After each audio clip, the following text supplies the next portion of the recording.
Hello everyone, this is Shannon for Waffle Flower Crafts. In today's video, I'm going to show you a very simple faux watercolor technique in which we reactivate our stamped ink. For today's card, I'm going to be using this stamp set. This is Be.YOU.Tiful Stamp Set, spelled B-E, then U, spelled Y-O-U, then T-I-F-U-L. It's a really gorgeous stamp set. I'm going to take several of the flowers and leaves from the stamp set and create a wreath. I'm using this acetate grid here. I actually made this in a previous video and you can check that out in Waffle Flower's YouTube channel. I'm going to use this to help me align my stamps because I'm going to do a very simple pattern stamping technique.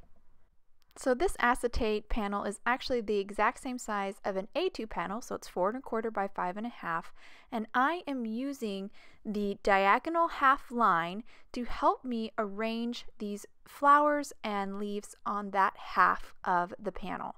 By doing this, I can stamp that half of the card and then just flip my card stock panel around and flip the other half of the wreath. So it's a really fast way to create a wreath. So now that I've done arranging all my flowers, I've then folded my MISTI over and picked up my stamps, and now I'm ready to ink them up. I put a little piece of white cardstock behind the stamps so you can see me ink these up a little bit better. I have some Tombow dual brush pens today. That's what I'm going to use to actually ink up my stamps. Tombow dual brush pens are water-based ink inside of them, and they're going to work really well for our watercoloring technique. I have the colors that I'm using on screen so you can follow along. I started by coloring in the center of the flowers with kind of a yellow-orange, and now I'm coloring the petals of the flowers with a red. Now I'm moving on to some of the leaves. I'm using a blue-green for a few of the leaves, and then the other leaves I'm going to use a green combo starting with a kind of light olive, which is 126, and then once I finish coloring about half of the leaves with that color, I'll move to a darker shade, which is 158, and color the other half of the leaves just to add a little variation to make it a little bit more interesting. Now that I'm done coloring my leaves, I'm just about ready to stamp, so I'm grabbing a A2 panel of Bristol paper, loaded that into my MISTI, and now I'm going to pick up my MISTI and breathe on my stamps. I did that kind of away from the camera so you couldn't see that, but by breathing on those inked up stamps, your breath has moisture in it, and that will just provide just the right amount of dampness to really get that ink to transfer onto your paper. So I stamped it down to my Bristol paper, and I'll hold up here so you guys can see. It's still pretty faint, and even the centers didn't really stamp well. So I'm going to ink these stamps up again in the exact same manner that I did previously.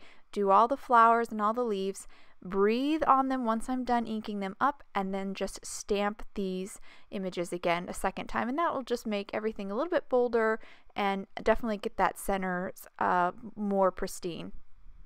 Now I'm going to flip my panel around, or I should say rotate my panel around, load it back into the corner of my MISTI, and once again I will ink up these stamps with my Tombow dual brush pens in exact same manner as I did previously, and then breathe on them and then stamp them. And as you can see, by just rotating that panel around and stamping those same stamps again, I didn't move them, I'm able to create the other half of the wreath, which is so fast and easy, such a great time saver. I went ahead and inked those stamps up again and then stamped them a second time just like I did for the other half of the card, and now my wreath is complete. So now that we're done stamping the image, we can start to watercolor it. To watercolor this image, I will take a damp brush and go over that ink that we stamped earlier, and that water will reactivate that ink, get it moving and flowing a little bit, and then you can take that color and kind of move it over and start to color in the images. I would recommend doing this very loosely, leaving some parts of the images the whiteness of the paper, not coloring them in completely, because if you were to color them in completely, like if I were to stretch that red completely over the whole flower, that flower would end up looking very flat. So definitely approach this with a loose look.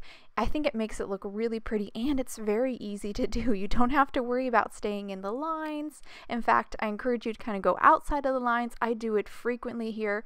I'll do it a lot on the leaves and kind of the greenery pieces to kind of fill out this wreath a little bit more, because the stamps have that little bit of extra photopolymer around them, it makes it difficult to get the stamps completely next to each other. So we have a fair amount of openings in this wreath. So I just kind of grab that ink when I reactivate it and kind of move it around to kind of fill in those open areas. And just that little filling in those areas really does give this a more complete finished look.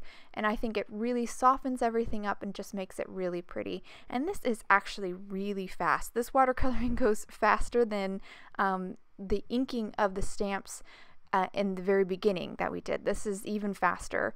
And I'm almost done here, just going to color in the last leaf here, and that is pretty much it for the watercoloring. So again, really fast and easy, and I just love how the results looked. It's very soft and flowy. I think it turned out so pretty. And I'm just going to now kind of set that aside to dry for a little bit, and then I'll move on to stamping my sentiment. So my sentiment here is also from the Be.YOU.Tiful Stamp Set. I just arranged it on my MISTI and then inked it up with VersaFine Onyx Black ink and just stamped it in the center of my wreath. Now I'm going to add some black splatters around this wreath. This will just incorporate that black in the sentiment a little bit better and just add a little bit more interest. This black is a Tombow black. I just added some water, mixed it up with my brush, and then used my paintbrush, kind of tapped it on my finger to add some of those black splatters. I'm focusing adding those splatters around the edge, trying to avoid the center as much as possible so I don't make reading the sentiment difficult. Now I'm going to add a little bit of dimension and sparkle with some clear sequins. I am using Nouveau drops to kind of as a glue. This is the clear, the Morning Dew, and then just added those sequins kind of around that wreath. And once I've added all those sequins, my card is done. So I really like how this card turned out.